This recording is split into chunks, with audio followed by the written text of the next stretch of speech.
respected educators, teachers, and dear friends.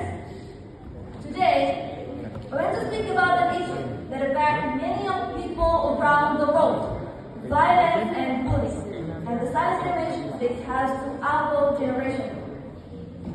We ask to hear a story about children and teenagers who face abuse, whether it's at home, at school, or online.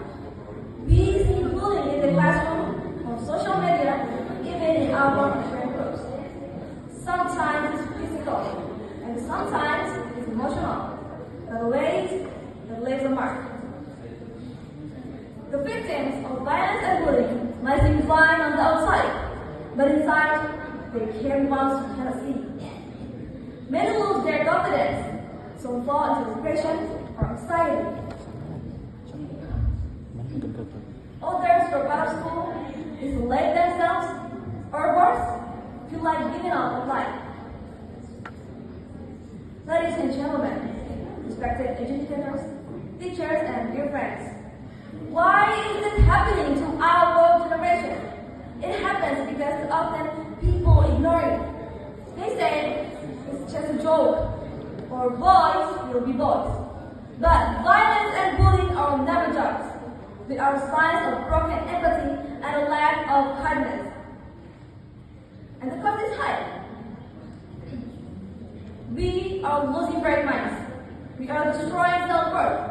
We are creating a generation that grows up with fear instead of hope. But it doesn't have to be this way. We, the young, have the power to change this. We can choose to stand up, not stand by. We can choose kindness over conflict. And we can support those who are suffering. And we can speak out when we see abuse. Ladies and gentlemen, because every young person deserves to grow in a world that is safe, respectful, and full of opportunity, not fear. Let us create a future where our generation is known not for its fame, but for its courage.